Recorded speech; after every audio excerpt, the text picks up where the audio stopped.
civil litigation lawyers.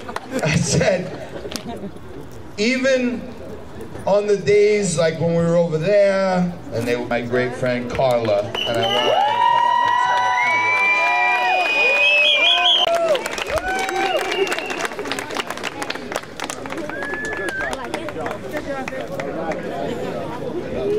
they rolled up their sleeves, and I said, point number 2 is you got to get a couple of lawyers with balls who are willing to go outside their comfort zone. So you got the about it. I said to someone earlier, I'm spoiled. No shit. Yeah.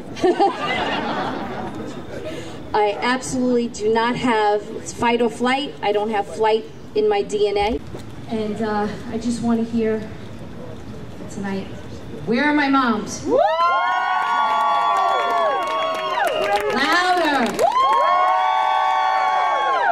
I need it a little bit louder.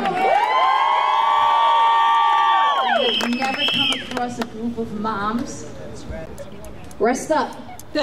Rest up, Avengers. We got more work to do. Let's go! All right?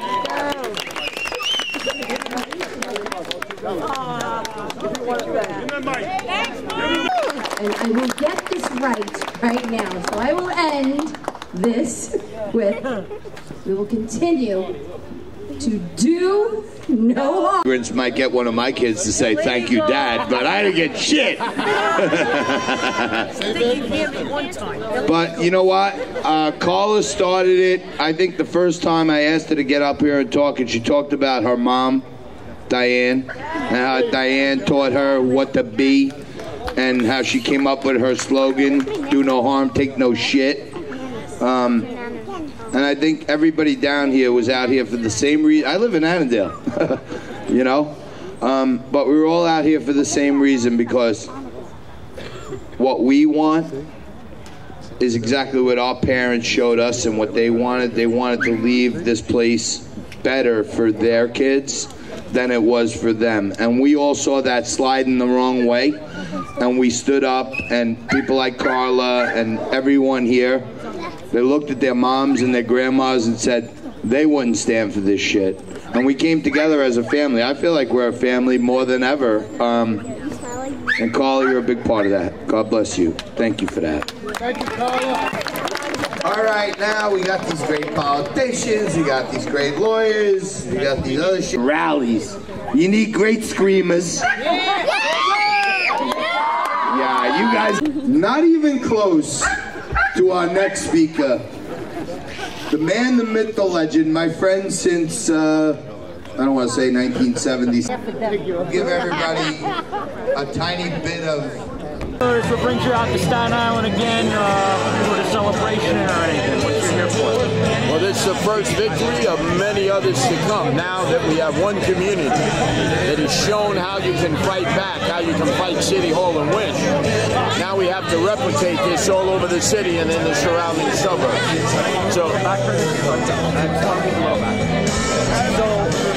did you say anything, like give a speech or anything? What did you say, like to the folks here earlier this evening? Well, I think the one thing it shows is the perseverance of the community. They were out here every day, rain or shine. They were making noise. They were flashing the lights on the building.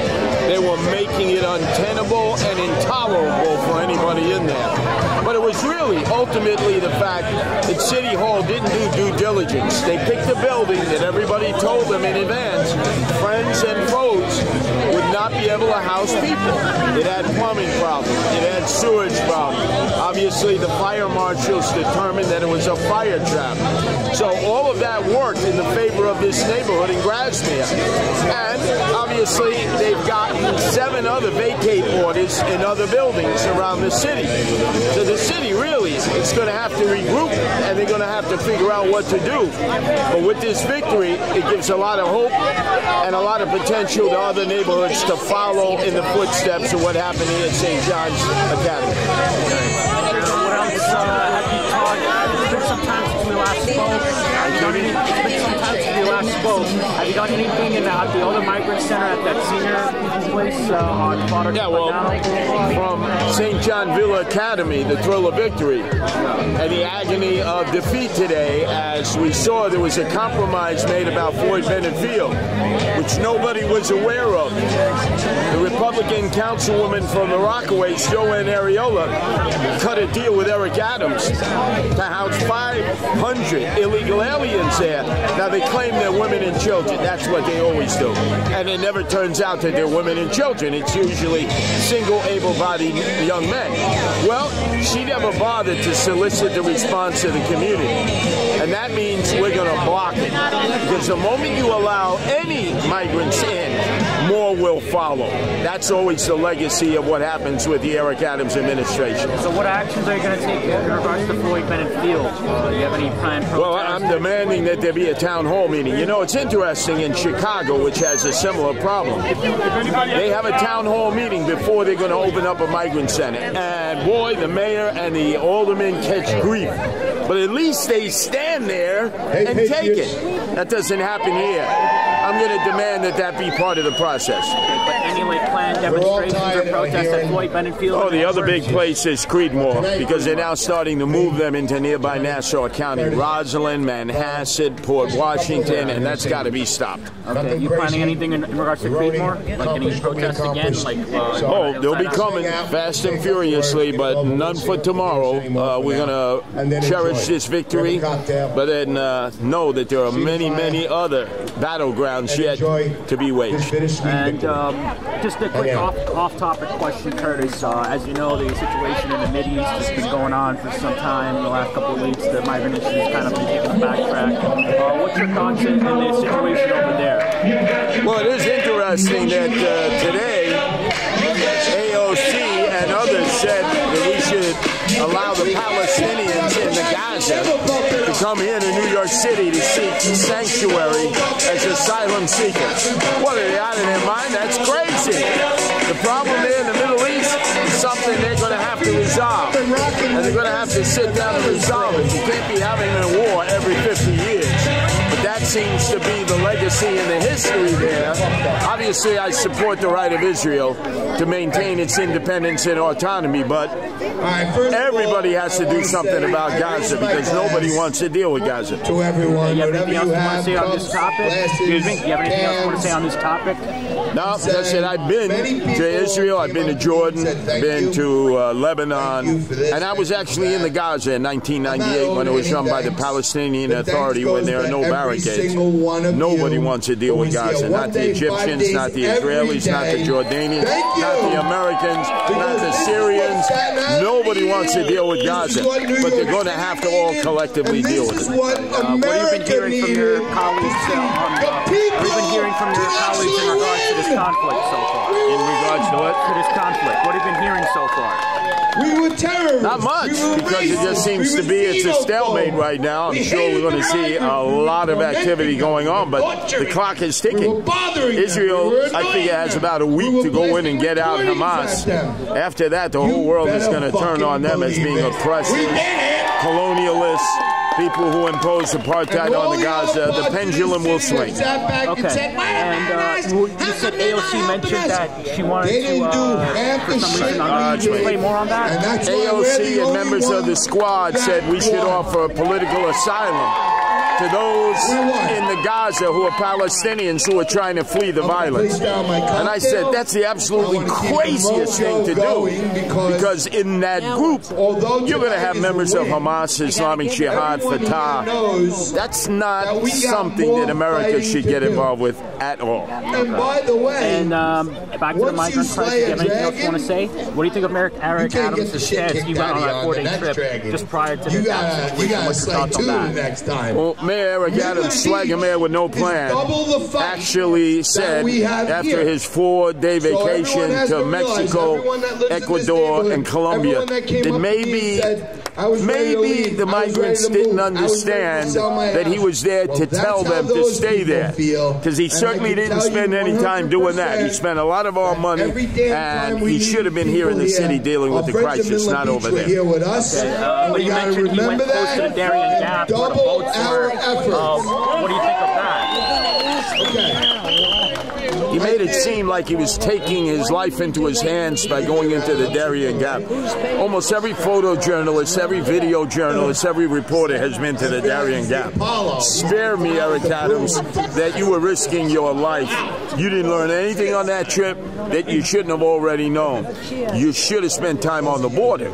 You should have spent 4 days just going from Eagle Pass in Texas, El Paso, Juarez, Nuevo Laredo. That's where you would have learned what was going on. Not in Mexico, Ecuador, or Colombia. Party till the break of dawn. That's not a serious trip. Got any concluding thoughts before we conclude this interview, Curtis? Nope, that's it. People keep asking me the same exact question. C-U-R-T-I-S, last name S-L-I-W-A. All right, thanks, Curtis. You guys Fighting what General Zaragoza was fighting the Battle of Puebla to try to stop them from taking over the... So I know you don't comment on Sliwa and Scott. That was good.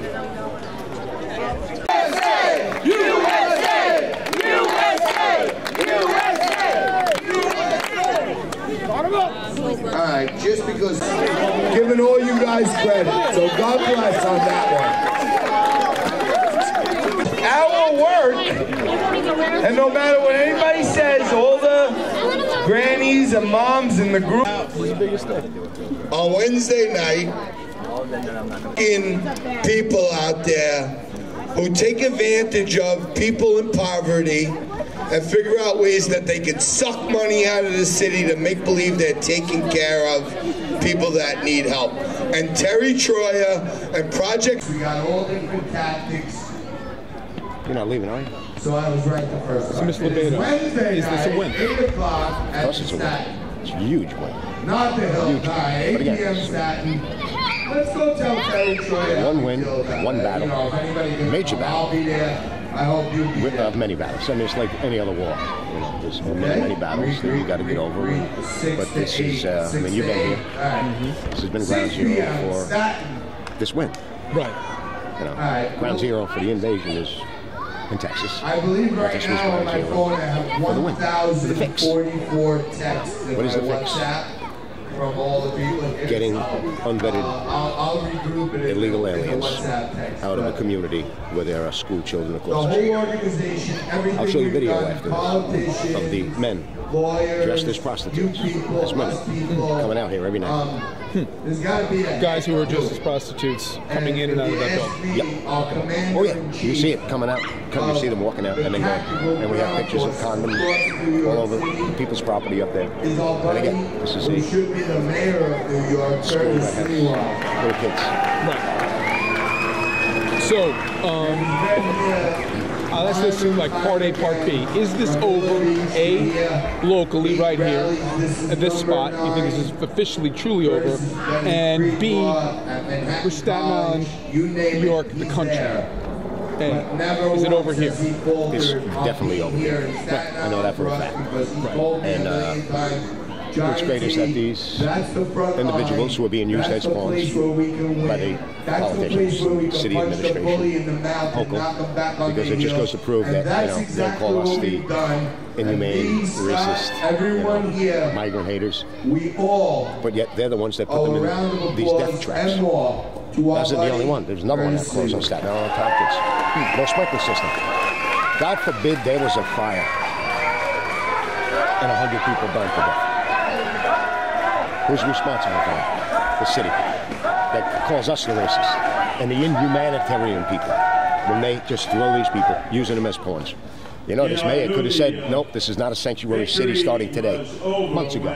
Weeks ago. We rolled up Nope. here like we've done many times before. What about nationally? My aide de camp who's been with me. Nationally, I think the same thing will happen. Again, I'm proud and I do pat myself on the back for getting these fucking people off their asses and fighting for their communities. And again, For the first time, the cops let me walk without using Amendment 2, using my favorite amendment, which is 1. Not a gunshot, not a rock thrown, not a fist thrown. Not one. Just angry fucking voices. Passionate people that work their lives off to build that home across the street. and have their kids go across the street and be safe.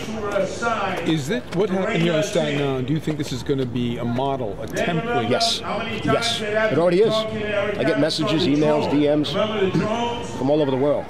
Of course, in America, other cities, Massachusetts, this is happening, Connecticut, other places, other countries. I get it. Like Scott, we're following your lead. We're following your lead. What else? What do we do? What do we do? The world's watching. Just follow us. Just follow what we're doing. Right. Of course it will. Is what's happened here, does it reignite the debate over secession in Staten Island? It already has. It's already being talked. They're already looking into it. The borough president, the local politicians, because we've been trying to get out of here from the 80s. Because we get the shit end of the stick. Because we are the working, tax-paying, red borough. And the city hates us. But yet they need our money. So they'll never let us leave. But crazy things have happened. So, a few more questions. We're talking about the national template. All right. However many people were in there, I'm not sure, 50, 200, 400, however many were in there. They're on the street now. No, stop. They're in the Roosevelt Hotel. What I mean is on the road. Plenty of facilities. Right. They're on their way to a better facility, a safer facility. Right. If you think about coming from this inhumane, migrant-hating racist, they're in a better facility. So the point is they're on the road, right? People are in the neighborhood, they're happy about this, right? What about these people who were put out on the road today? Do you feel for them? Of course we feel for them. What did I just say at the beginning of this conversation? That's disgusting that the people that claim to love them put them in a fucking fire hazard. Put them in a death trap. What else am I going to say? We don't, listen. Say it to them, blow them in the face. We're a free nation. We're a nation of fucking laws. We had this conversation last time about migrants. Well, it happened when your great-grandparents came here. This is nobody is vetted. We go right into the next story. Look what's happening in the Middle East. And we know for a fact, even the liberal media admits it, we have terrorists that are in here because they come through the border. That is a fact. And look what's happening now. You don't think that something else is going to happen in our communities related to the situation because of these radicals that just wish death upon Americans? It's going to happen. Something's going to happen. And it's because of that fucking border being open. And how do we look like the conspiracy? We're the conspiracy people. We're the tin hat foil people. But how is it not? How can you not see it that this administration, Joe Biden and the whole administration, and Kamala Harris, the czar of the border, don't even get me fucking started with that, allow this to happen, purposely let these people infiltrate this country to a system that is so fucking broken, unvetted. Keyword, make sure you capitalize that in the story. Unfucking vetted for anything. We went through COVID. Why don't they get checked? They don't get checked. They don't. It's a fact. But yet, I can't go into a local deli back in the day without a mask or getting a back. Well, Scott Lobaido, whatever the fuck he wanted, because I didn't fall for that shit. Last question, right? Now, you've identified this in your mind as clearly as a win. But you also said at the start of your speech, it's a bittersweet win. Why bittersweet? Because these people are being used as pawns. Today I made sure, because people are fired up. You have to understand how passionate people are. This isn't about, the tolls going up on the bridge or the speed cameras. This is about their fucking children's safety in this community. People are fired up. When people are fired up, they say crazy things. But I made sure today when those buses were leaving that everybody we won. They're going to a better place. No need to yell and scream and say, get out of here or nothing like that. And everybody was cool with it. Because we're not fucking animals. We're not animals. As much as people want to call us that, we don't give a fuck because we know who we are. And I wish them well. What would be great is if, specifically the young men, military-age men, are sent back to their own countries to fight the regime that they are oppressed from. Be the man that God made you to be. On Staten Island, what's next? Well, we got this was the pot of gold right here.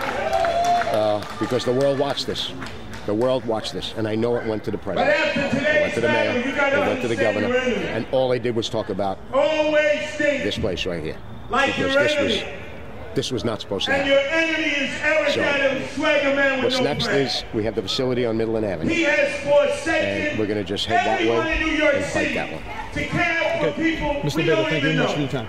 Thank you. And let me know when the book comes out. Mr. Lobaido, can I get a couple questions from you too? I'm never afraid of what people write about me. I've been in this business for 30 years. Just spell my fucking name right. Capital L, capital B. It's an Italian thing. Okay. Mr. Lobaido. Your name? Anthony Antico. All right, sir. Tell me, what's your thoughts on the closure of this migrant facility in Staten Island? Well, we're real happy that we got this closed. There was no place for this neighborhood. There was no place for a middle class residential area. Residential areas cannot be treated like commercial areas. We saw in reality what was being brought to us. We saw that there was crime being done. We saw prostitution, people leaving dressed as prostitutes. We saw what was going on. We took back our neighborhood, and all the neighborhoods around need to be taken back. Thank you. Okay, can you spell your name again? Anthony Antico. It's ANTHONY ANTICO. Thank you. Your cousins, your nephew, each and every one of you. Every decision I've ever made is for all FDNY. I'm not paying. I need a loud brown shirts. Most of the blue shirts.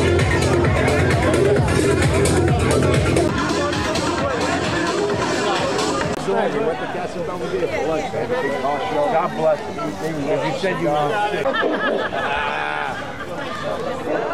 Scotty. We're gonna go home. We're gonna get the hell out of here. What is it? Stink bomb?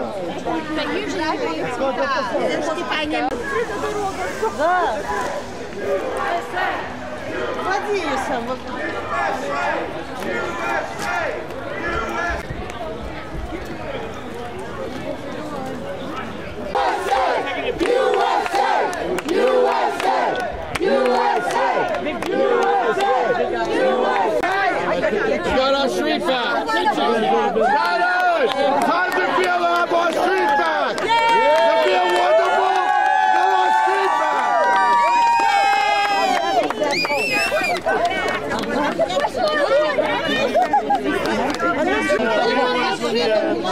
Who's in charge of marching day in town? Wait, what? They tell us to go back. We don't want to go back. We see what goes on. You ladies got to get in here too. You guys are big parties. Get in here.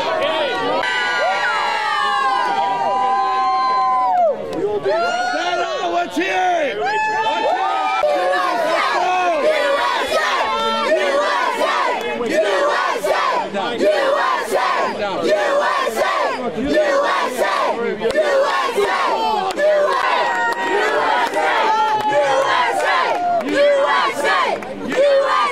Let's go, Jesus! We're going back. We can hear every day. That doesn't affect us. We can hear every day. You're putting it in front of people. When you tell me to go. What does this do? You're putting it in front of everybody's face.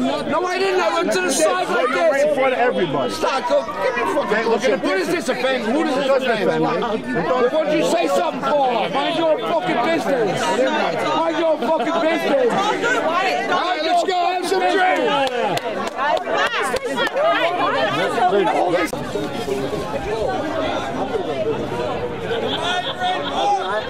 I don't want to have a problem. We don't want to have problems over there tonight.